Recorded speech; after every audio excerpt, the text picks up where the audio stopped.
Hey everyone, my name's Walter and we're back here with more stories I found on Reddit. Reddit Am I the Asshole is the place where you can post non-violent stories about arguments you're having, and Redditors will share their valuable opinions on the matter. If you're unlucky, maybe someone will put your video in a YouTube video. Well, let's get started with stories from Reddit Am I the Asshole. Am I the asshole for being furious that my cousin posted about my dad on Father's Day? I, 24 male, lost my dad 2 weeks ago after a brief illness. My mom, 51 female, sister, 20 female, and I were obviously heartbroken. My mom was borderline catatonic in her grief. After a brief discussion with my sister, my mom, and my grandmother, 93 female, we decided to keep news of Dad's passing just to family and close personal friends of my immediate family: Dad, Mom, sister, myself.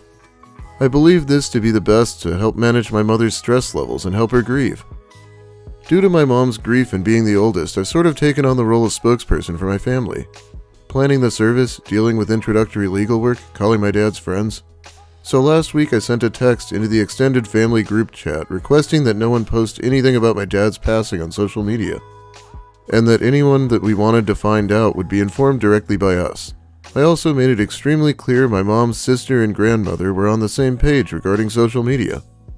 The service came and went and was obviously extremely hard on my entire family, especially my mom. Obviously, today being Father's Day was another hard day, and we planned a quiet day.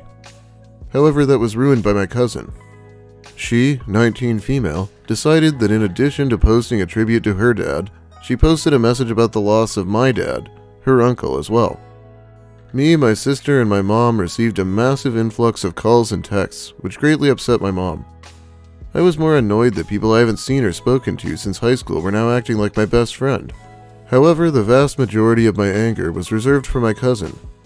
I sent her a text in the family group chat, furious at her for ignoring our plainly stated wishes regarding social media and for upsetting my very fragile mom. Her mom, my aunt, retaliated that we can't control how her daughter grieves the loss of her uncle. She sent one in telling me that 1. I didn't make it clear that the social media ban extended beyond the service. 2. Did I expect her to never just talk about her uncle again? I said that it was obvious she was hunting for attention and sympathy, and that if she is not welcome around my mom due to the upset she caused. Pretty much my entire extended family agree that her posting was insensitive, but my aunt and cousin maintain that I overreacted and I can't expect other people to grieve in the same way I did. Yeah, maybe grieve in a way that doesn't bother their more immediate family.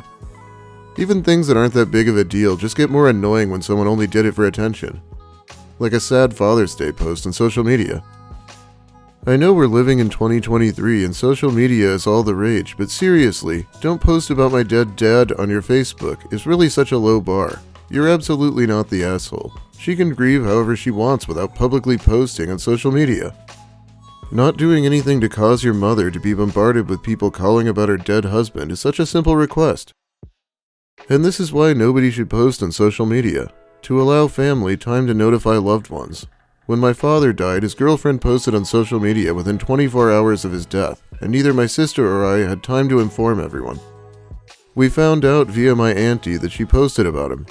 When we confronted her, she was like, "Oh, but I've known him 7 years, so I can do what I like." No compassion, and a completely selfish woman. Ridiculous part of that is she changed her status from in a relationship to single within the same 24 hours. Real classy chick she was. Was only interested in him for his money.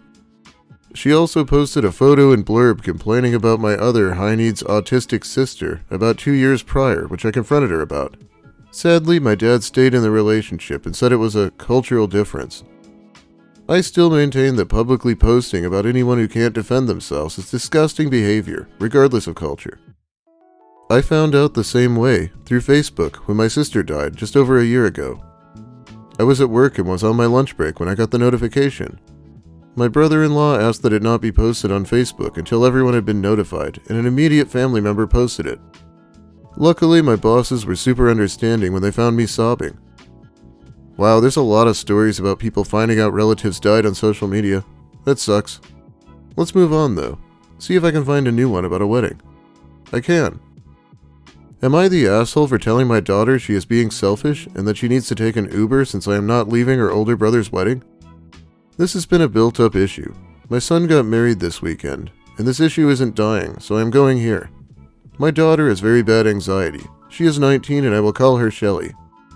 Shelly used to go to therapy when she was a minor, but stopped when she turned 18.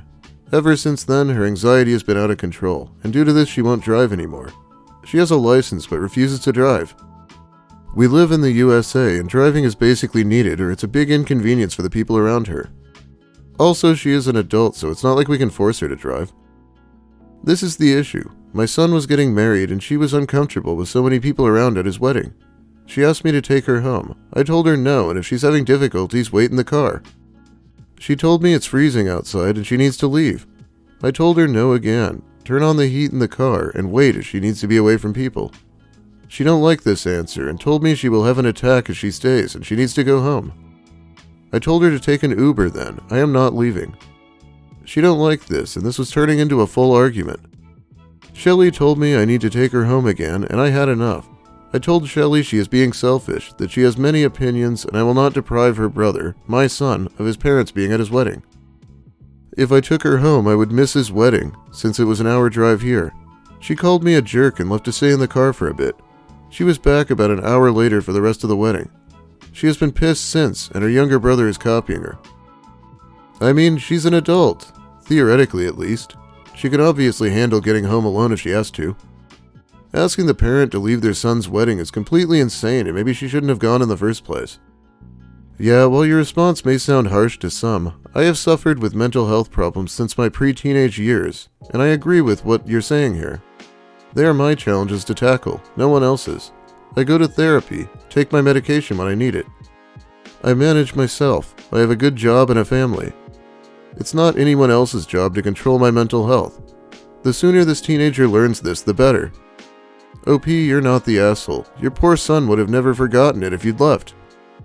Not the asshole, and next time don't bring her with. She has options to get her anxiety treated that she's refusing to exercise, and choosing to do this in the middle of someone else's major life event just screams main character syndrome. She had options, she just didn't like the ones that didn't make her the center of this. Every time she brings this up, offer her therapy to deal with her untreated anxiety, and then refuse to engage her further. Am I the asshole for telling my girlfriend that my loyalties lie with my baby brother? My little brother recently moved in with me. It was a huge shock at first. My brother, Will, 17, is female to male. I, male 34, had no idea he was trans or even questioning his gender. He always seemed perfectly happy as a girl. You know, he was very feminine presenting and all. Turns out he came out to our parents after getting his hair cut, and they didn't take it well in the slightest. From what he's told me, he wasn't exactly kicked out, they just started being unbearable. They were calling him Mila in every sentence they said, just to annoy him, I suppose. Mum kept booking him in for appointments to get hair extensions and his lashes done. Our dad didn't let him wear the male uniform to sixth form, and so on. It got so bad that he literally took a train from down south to up the north to ask if he could live with me. Of course I said yes. The house is big enough to have him live there. There's 4 bedrooms and an attic room. My girlfriend, Nico, 32, was irritated when she found out. We'd discussed her moving in before Will came, and now she's telling me that she will not move in until Will leaves. I've explained to her that Will isn't a child we'd have to constantly supervise, that if anything, he's the one making the place more livable. He's very insistent on adding on to the home decor and so on, as well as being better than me at cleaning, and that the house is large enough to still have privacy even with him around. Nico's argued that it's not truly ours if Will is always there, that we won't be able to start trying to conceive, that she's not willing to live with a hormonal and rebellious teenager, and that she's just flat out uncomfortable with Will being near her and living with her and her son, male 10, in the same home. Ultimately, I've told her that my loyalties lie with my baby brother, who is homeless and vulnerable, unlike the grown woman with a good-paying job and a home of her own.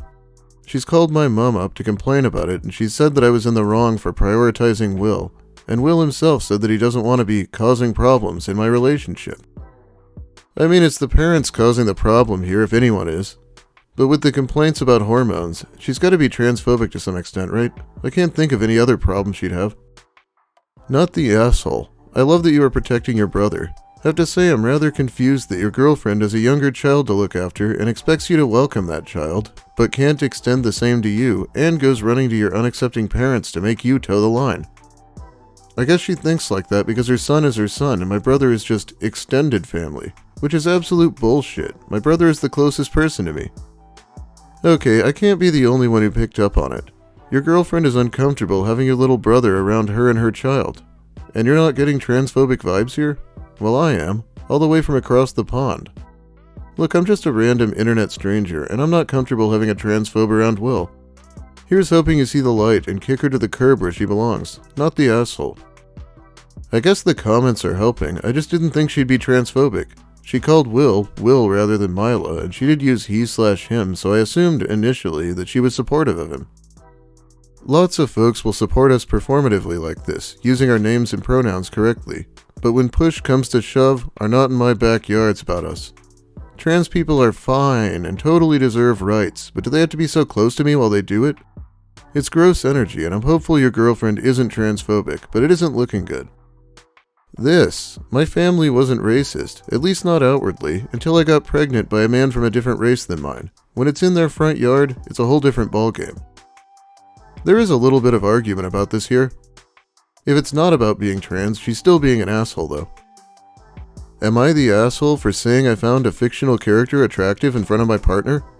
I, female 19, and my boyfriend, male 18, were playing a game together on a call. Everything was going fairly well. We were just relaxing overall. Then this one character came up on screen and I can't recall exactly what I had said, but I had said something about the character being fine. After I said this, my boyfriend would go silent, and I was fairly confused and I asked him what was wrong, and he said that he was upset that I was calling other dudes hot right in front of his face.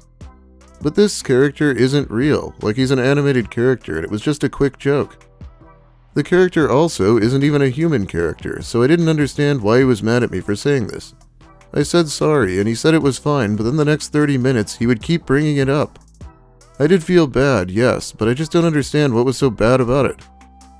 I had made those kind of jokes previously, and he didn't even seem mad, so I don't know what was so different this time. Apparently it always bothered him, but he didn't say anything about it. And I never say this stuff about other men in real life, it's always just silly characters, all of them fictional, and it's also a joke. I was just joking, and it was a character that doesn't even exist. So, am I the asshole for saying this? I was gonna say fucking run. Looks like that's actually a popular opinion on the subject. Not the asshole. Run. If he's like this about fictional non-human characters, how is he going to be about male friends and coworkers? If he gets upset and blows up about this, it seems like he might be the controlling type, and you want to avoid that. Not only that, but he did it passively aggressively and started pouting. How fun is that? Anyway, I think that's about all the time I have for you today. Thanks for watching, everyone. If you liked the video, please give it a like. If you have something to say about the stories, or about my content in general, make sure you let me hear it in the comments. I'll be reading those while the video's new. And if you're new here, consider subscribing for more Reddit content, and anything else I feel like covering, really. And finally, big thanks to my awesome patrons who help support me more directly over on Patreon. I'll be shouting them out soon here. It's a really big help right now. I'll be back soon with, I think, another nice guy story. So I'll see you then. Have a great day, everyone, and try not to get too jealous about fictional characters. Some of them end up married to Chris Chan.